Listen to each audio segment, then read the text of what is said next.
Today is day 1 of section 9.2. Chapter 9 has to do with significance testing. 9.1 introduced the idea of what a significance test is. 9.2, which we're starting today, is going to focus on significance tests specific to proportions. And then 9.3 is going to focus on significance tests specific to means. All right, so in chapter 8, when we were doing confidence intervals, we had a 4-step plan we wanted to follow. All right, this is tweaking that 4-step plan for a for a significance test as opposed to a confidence interval. Basic idea is the same. Okay, the first thing we want to do with the significance test is state what it is we want to test. What are our hypotheses? What's our ho? What's our ha? Part of making that set of statements, you're also going to carefully define the parameters that you're going to be using. And the other thing we're going to want to do is state the significance level in the beginning part of the problem. If it gives 1, we use it. If not, the typical default is to use a 0.05. Okay, then next is our plan. What test are we going to give it, or we're going to perform, and then make sure we can check the conditions specific to that particular test. All right, the do part. What kind of computations? Well, for a proportion, we're going to need a p-hat. For all of them, we need a test statistic.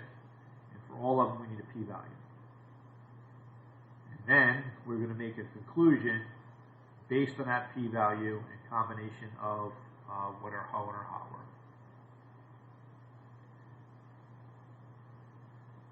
All right, first thing we're going to address in detail here is what are the conditions for the test that we're going to do today. And what I want to do is refer back to the inside cover of your textbook. It gives a very, very good summary of what are the different types of inference that we're going to be covering in this particular class. And then the rightmost column is what conditions have to be met in order to perform that inference. Now, this is quite a lot of information, and you're going to need to have a pretty solid understanding of it in order to do well on the AP exam and to succeed on our final exam. It would be a very difficult task to try to learn all of these at once. It is a much better idea to master them one at a time as we go along. If you can't learn them one at a time, learning them all at once come the end of the year can be quite the task. All right, back to the PowerPoint. Zoom in a little bit here. In Chapter 8, we introduced 3 conditions that should be met before we construct a confidence interval for an unknown population proportion. The random, the 10% check when we're sampling without replacement, and the large counts. These same 3 conditions must be verified before carrying out a significance test. So the random condition is we have to have data from a well-designed random sample or a randomized experiment. If we're sampling without replacement, we have to make sure that we're not sampling more than 10% of the population. And we have to tweak the large counts. With confidence intervals, we use p-hat for the large counts. For the significance test, we're using the p sub 0, or the p that appears in our ho and our ha. The idea here is a significance test is based on a null hypothesis being true. Okay, that's why we have that key difference that we didn't have here. Now, this is a finer detail. It's easy to get confused. It's just one of the things you have to memorize. That the condition for large counts is different depending on whether you're doing a significance test or a confidence interval.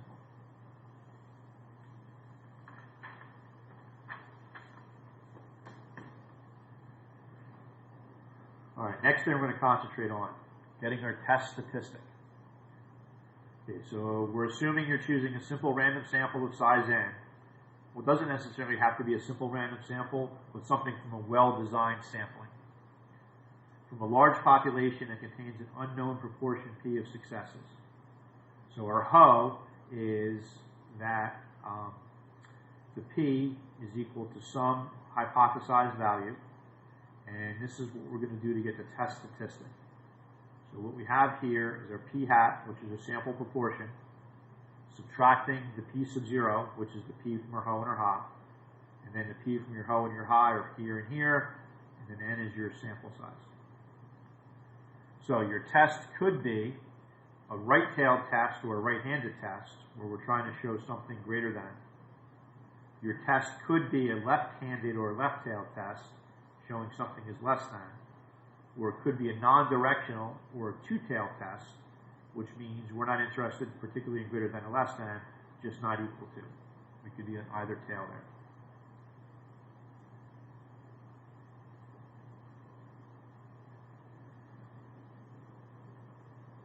All right, so choose a simple random sample of size n from a large population that contains an unknown proportion p of successes to test the hypothesis. P is equal to p sub 0, compute the test statistic. Okay, note that the standard error, the denominator of the test statistic, this guy right here, uses the values of our assumed or null hypothesis. This is different from the standard error of the confidence when we use sample proportion values.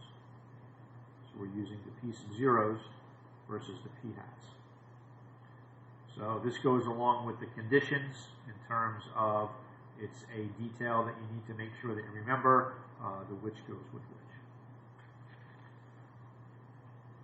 All right, so let's put this into an example form. Here's our setting. Job stress poses a major threat to the health of workers. A national survey, I guess that should be of restaurant employees found that 75% said that work stress had a negative impact on their personal lives. A random sample of 100 employees from a large restaurant chain finds that 68 answer yes when asked, does work stress have a negative impact on your personal life? Is this good reason to think that the proportion of all employees in this chain would say yes differs from the national proportion of 0.75? So, first thing is, what do we want to test? We want to test a claim about P, the true proportion of this chain's employees who would say that work stress has a negative impact on their personal lives. The HO, that's the status quo, there is no difference, things are as nationally accepted, blah, blah, blah, however you want to think about that as far as meeting the problem, that your true proportion is at 0.75. Okay, that always has to have an equals. Now our HA, this is going to be an inequality. It's going to be a less than, a greater than, or a not equal to. So we have to look carefully at the wording here. We're looking at would say yes differs from the national proportion of 0.75. Okay, so it's not saying greater than, it's not saying less than, it's just not equal to. So that's our HA. In the beginning here, you also want to state what your alpha level. It didn't specify what to use. Go with the default of 0.05. All right, so if the conditions are met, we're going to use a one proportion z-test. So the random, we are told in the problem that we have a random sample of workers. We are sampling without replacement, so we must assume that the chain has at least 1,000 employees. And the expected number of yes and no responses are 75 and 25 respectively. Both are at least 10. Okay, make sure each one of these are in context. If you just make a generic statement, that's true for any particular problem, and you're not going to be getting full credit for that. All right, your calculations. Our test statistic, it's going to be sample proportion, which is what we got when we did the sample, 0.68. Subtracting the P from the HO and the HA, and then the same thing that goes here is what gets plugged into the bottom, and we get a test statistic of Z is equal to negative 1.62. So if this is a negative, then we're going to find the area to the left of that in the standard normal curve, and that will give us our p-value. Okay, the conclusion. We want to specifically compare our p-value to our alpha level. Since the p-value of 0.1052 is greater than our alpha level of 0.05, Okay, if the p-value is less than the alpha level, we fail to reject, which means we do have sufficient evidence that suggests that the proportion of discharged restaurant employees who suffer from work stress is different from the national survey result of 0.75. Some details here. Even though your advanced math skills tell you that 0.1 is greater than 0.05, you still have to specifically say it. You have to make that specific comparison of which one's bigger, which one's smaller. If your p-value is less, it's always you're rejecting, and that means you have evidence for your aha. Make sure you put it into context. Okay, the type 1, type 2 error stuff. As a reminder, a type 1 error is rejecting a null hypothesis, what is in fact true. A type 2 error is failing to reject a null hypothesis when the aha is true. So in this case, if we rejected the null, it's possible we made, we failed to reject, my mistake. Since we failed to reject, it's possible we made a type 2 error. So putting that into context, based on our conclusion, it is possible we made a type 2 error. A type 2 error in this context means we failed to find significant evidence that the proportion of chain restaurant employees who suffer from stress is different from 0.075, when in fact it is different from 0.75.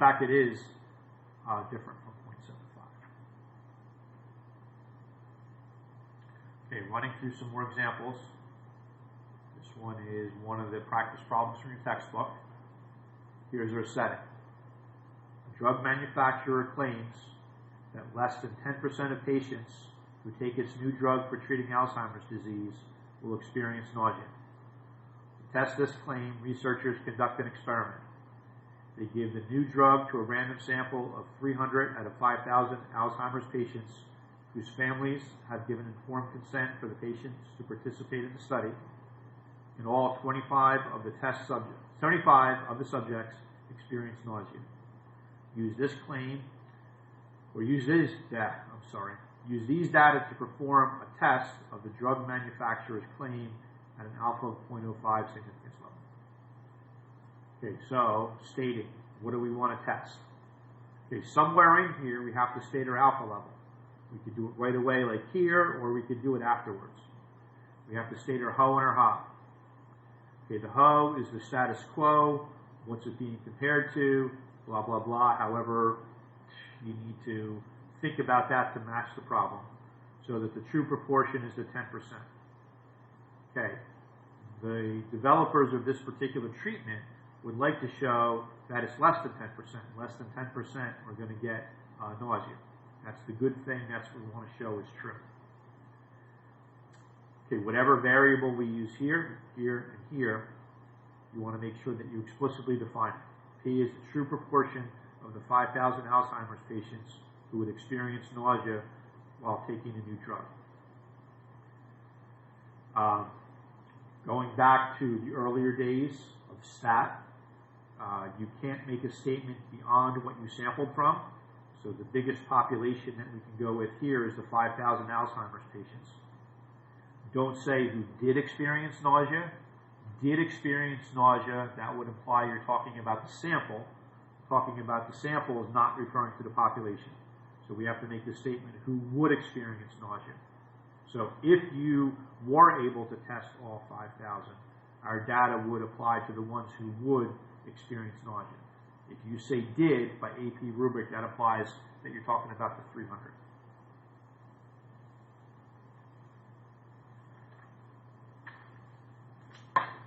Okay, this is the same block of information here. The setting didn't change. Okay, now, how are we going to do this test? What particular test are we going to do? If conditions are met, we should do a one sample z-test for population proportion P. Okay, random, the patients were randomly selected. 10%, sample size 300 is less than 10% of the population, which is 5,000. Our large counts are at least 10. Make sure you're using the P from the HO and the HA as opposed to the P hat. That's specific to doing this with significance tests as opposed to confidence intervals. All right, some details to pay attention to. What happens is sometimes students get caught up in just vomiting key phrases here that may or may not be specific to this particular problem. Like many times we make a statement like we must assume that we didn't sample more than 10% of the population, or we must assume the population is at least. We don't have to assume anything here. Don't say we must assume the population is at least. We know what the population is. They told us so. So make sure that the descriptions fit the problem. Don't say we must assume when no, you don't have to. And if you do have to assume, make sure that you specifically state that. Okay, it's the same scenario. That didn't change. Now for the do. If the p hat is not specifically stated, you should include that as part of your calculations. Your test statistic, sample proportion minus the proportion from our ho and ha. That's the same number that goes here and here. That's your sample size, negative 0.96. That's our test statistic. That's our z-score. We want to get the area to the left of that on a standard normal curve. That produces our p-value.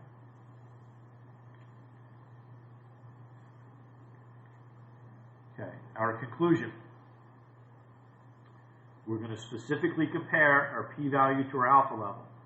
0.16 is not greater than that. If it's not greater than that, it means, I'm sorry, start that over. This is greater than that. If that's greater than this, it means we fail to reject. If that's less than this, then we reject the ho.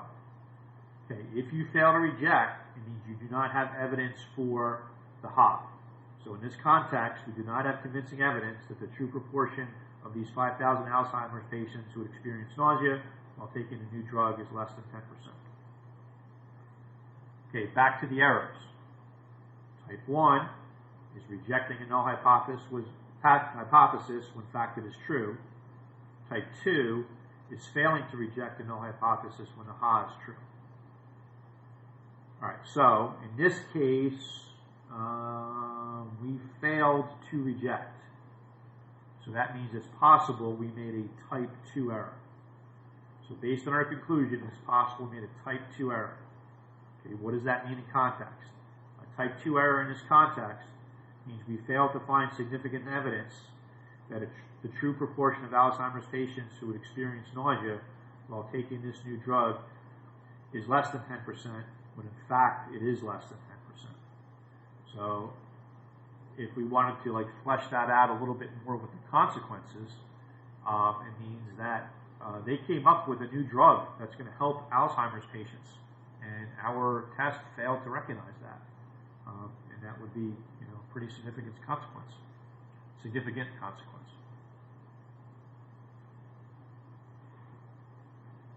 All right, how many more examples do we have in here?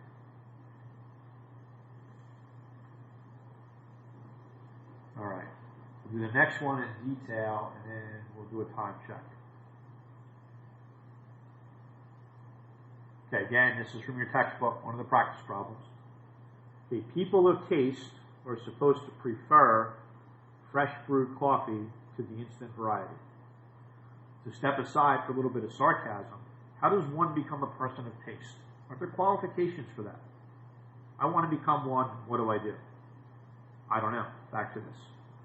On the other hand, perhaps many coffee drinkers just want their caffeine fix. A skeptic claims that only half of all coffee drinkers prefer fresh brewed coffee. To test this claim, we ask a random sample of 50 coffee drinkers in a small city to take part in the study. Each person tastes 2 unmarked cups, one containing instant coffee and one containing fresh brewed coffee. It says which he or she prefers. We find that 36 of 50 choose fresh coffee. Do these results give convincing evidence that the coffee drinkers favor fresh brewed coffee over instant coffee? So, what do we want to test? Our ho, the proportion is 0.5, versus our ha, the proportion is greater than 0.5.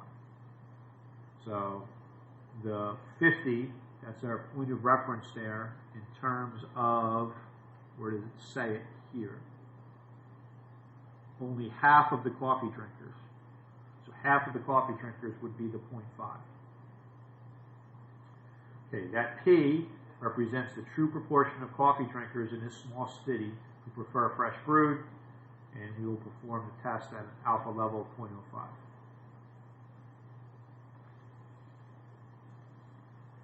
Okay, if conditions are met, we should do a one sample z-test for population proportion P. Oop, I'm sorry, I didn't see that. If conditions are met, we should use a one sample z-test for population proportion B. Okay, paying attention to a couple more of the finer details here. You should specifically say one sample, because next chapter we're going to do two samples.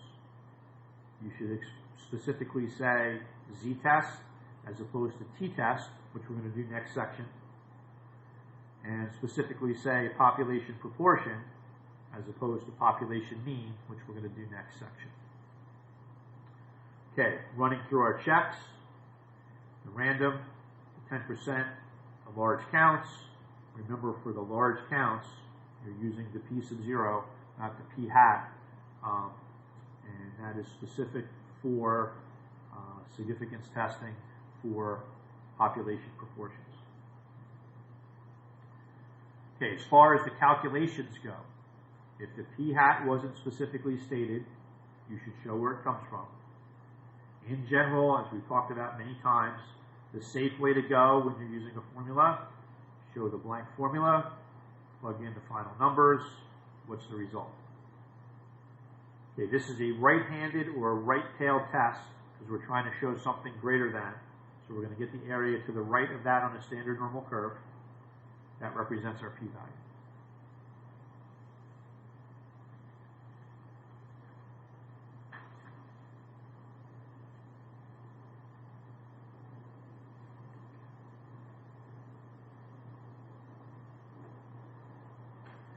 All right, same scenario here, our conclusion. You are going to specifically compare your p-value to your alpha level. Our p-value is less than the alpha level. That means we can reject the hub. If your p-value is less than your alpha level, your next statement should be something about rejecting the hub. Okay, if you reject the hub, that means you have convincing evidence to support the hub, which in this case means the proportion of coffee drinkers in this small city who prefer fresh brewed coffee is greater than 0.5. Okay, since we rejected the hoe, that falls under the type 1 error possibility. Based on our conclusion, it is possible we made a type 1 error. A type 1 error in this context means that we found significant evidence that the proportion of coffee drinkers in this small city who prefer fresh brewed coffee is greater than 0.5, when in fact it's not greater than 0.5. Okay. Let me take a peek. We're going a little bit longer than I wanted to for this video. All right, there is one major variation that I don't think we've seen yet that I want to address with this last problem. We're not going to do the whole thing from beginning to end. You can read the rest on your own if you'd like another example of this. Okay, anyone who plays or watches sports has heard of the home field advantage. Teams tend to win more often when they play at home or do that. If there were no home field advantage, the home teams would win about half the games played. In the 2007 Major League Baseball season, there were 2,431 regular season games. Tied at the end of the regular season, Colorado Rockies and the San Diego Padres played an extra game to determine who won the wild card playoff spot. It turns out the home team won 1,319 of the 2,431 games, or 54.26% of the time. Could this deviation from the 50% be explained from natural sampling variability, or is it evidence to suggest there really is a home field advantage, at least in professional baseball? So clearly, this is bigger than 50%, but is it bigger by enough than 50% in order to be considered statistically significant? So our HO, the true proportion is 0.5, versus the HA is greater than 0.5. If conditions are satisfied, we'll perform a one proportion z-test. All right, so here we have some differences that I don't think we've seen before in this class.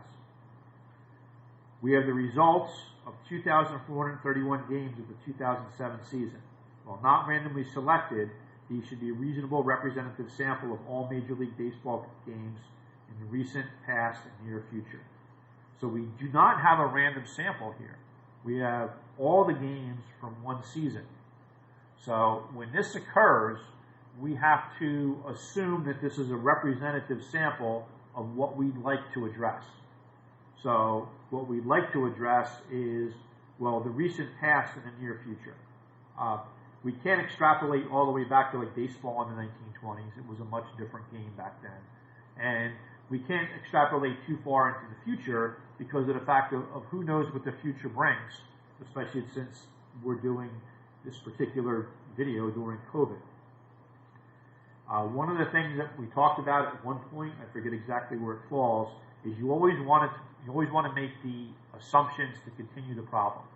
You can't say on a free response question on the AP exam, we don't have a random sample, therefore this test can't be performed, I'm taking my calculator and going home. Okay, you have to make whatever assumptions need to be made to continue with the problem. If you are personally uncomfortable with, or you think that it's a major violation, then make note of it here. And then what you want to do is proceed with caution because, and state your concerns for that particular problem.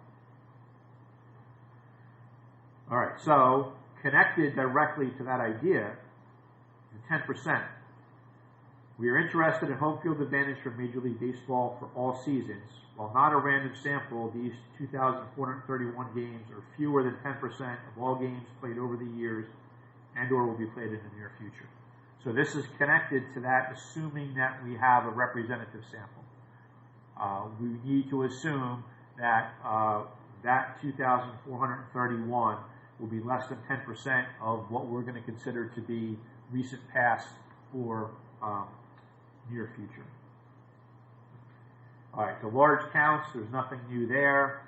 And I don't think there is, what else do we want to talk about right here? Oh, the other major difference with this problem is we get an extremely small p-value. Oops, sorry, off the screen. We get an extremely small p-value.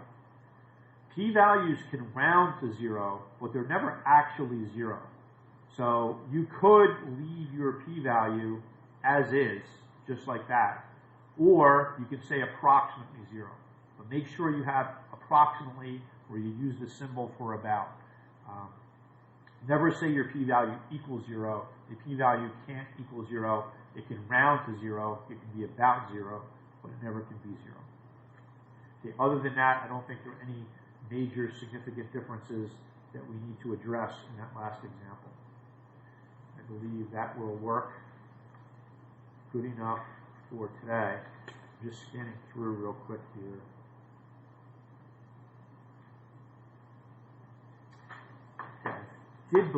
I think I skipped over something. I apologize.